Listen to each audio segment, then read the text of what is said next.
मित्रों, इस वीडियो में जानेंगे कि विश्वामित्र जी के साथ जब राम गए तब तो दशरथ जी ने प्राण नहीं त्यागा और वन जाने पर वे प्राण त्याग देते हैं, ऐसा क्यों? इसी प्रसंग पर आइए विचार करते हैं। बड़ा ही गंभीर प्रसंग है। आपसे निवेदन है कि पूरा वीडियो अवश्य देखें। जय सीताराम। मैं हूं प्रसन्न चतुर्वेदी और स्वागत है आप सभी का कथामृत यूट्यूब चैनल पर। तो आइए आज का वीडियो शुरू करते हैं। मित्रों, इस भ्रम के समाधान में पहली बात तो यह है कि विश्वामित्र जी के साथ जब राम गए तो उन्हें शक्ति रूपी सीता की आवश्यकता थी और दशरथ जी ने विश्वामित्र जी को राम व लक्ष्मण को सौंपते समय विश्वामित्र को पितृवत कहकर उन्हें सौंपा था। वे कहते हैं कि मेरे प्राणनाथ सुत दो, तुम मुनि पिता आन नहीं को। इस तरह से दशरथ जी ने जब विश्वामित्र जी को पिता तुल्य बनाकर राम को सौंपा तो उन्हें चिंता करने की आवश्यकता क्या, जो वे प्राण त्याग देते। दूसरी बात, इतना सब कुछ होते हुए भी अर्थात दशरथ जी ने विश्वामित्र को पिता तुल्य बनाकर राम को दिया तो, लेकिन फिर भी उनका शरीर राम के वियोग में मृतवत हो गया था, जिसका उल्लेख भी गोस्वामी जी करते हैं। जब जनकपुरी में राम और दशरथ की मुलाकात होती है तो दशरथ जी दोनों पुत्रों को किस प्रकार से भेंटते हैं, इसका उल्लेख मानसकार ने विचित्र तरीके से किया है। सुत ही अलाई दुसह दुख मेटे, मृतक शरीर प्राण जनु भेंटे। उनका शरीर मृतवत हो गया था। इसके अतिरिक्त दशरथ जी, जो पूर्व जन्म में मनु थे, उन्होंने भगवान विष्णु से जब वरदान मांगे थे तो उनमें से एक वरदान यह भी मांगा था कि मन बिनु फन जिम जल बिन मीना, मम जीवन तिमि तुम ही अधीना। अर्थात हे प्रभु, जो स्थिति सर्प की उसकी मणि खो जाने पर और जो स्थिति मछली की जल से अलग किए जाने पर होती है, ये दोनों स्थितियां भी मुझे प्राप्त हों। यह वरदान भी मनु जी ने मांगा था। वे दूसरी अर्धाली के अनुसार वरदान मांगते हैं कि मेरा संपूर्ण जीवन आपके ही अधीन रहे।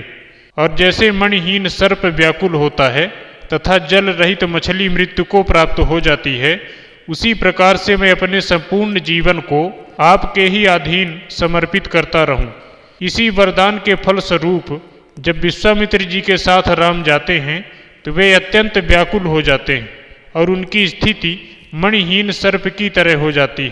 परंतु जब राम लक्ष्मण को वनवास हो जाता है तो दशरथ जी की मृत्यु उसी तरह से हो जाती है जैसे जल से अलग हो जाने पर मछली मृत्यु को प्राप्त हो जाती है। इस प्रकार से दशरथ जी अपने द्वारा मांगे गए वरदान के परिणाम स्वरूप ही राम के वन जाने पर प्राणों को त्यागते हैं, विश्वामित्र के साथ राम के जाने पर नहीं। इसके अतिरिक्त एक कारण और था। यह कारण था कि जब विश्वामित्र जी के साथ राम गए तब दशरथ जी के ज्ञान नेत्रों को वशिष्ठ जी ने समझाकर खोल दिया था, और जब राम वन को जाने लगे तो स्वयं वशिष्ठ जी भी इतना अधिक दुखी थे कि उन्होंने भी दशरथ जी को इससे नहीं रोका और न ही भावी वश वे राम को वन जाने से रोक सके। ऐसा न कर पाने में भी कारण था। वह यह था कि जो कुछ भी हो रहा था उसके मूल संचालक कर्ता स्वयं राम ही थे, जो कि वन जा रहे थे।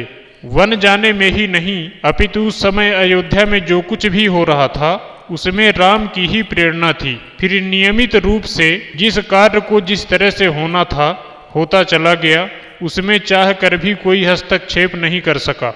राम के वन जाने पर दशरथ की मृत्यु हो जाने के कारण में एक कारण श्रवण कुमार के माता पिता द्वारा दशरथ को दिया गया शाप बताया जाता है। परंतु यह घटना राम के जन्म से पहले की है और इस पाप से दशरथ जी को मुक्ति वशिष्ठ जी के पुत्र वामदेव जी ने 3 बार दशरथ जी को राम राम कहलवा कर दिला दिया था, परंतु वे श्रवण कुमार के माता पिता के श्राप को नहीं दूर करा पाए। इस शाप का उल्लेख भी मानसकार ने किया है। तापस अंध साप सुधियाई, कौशल्य ही सब कथा सुनाई।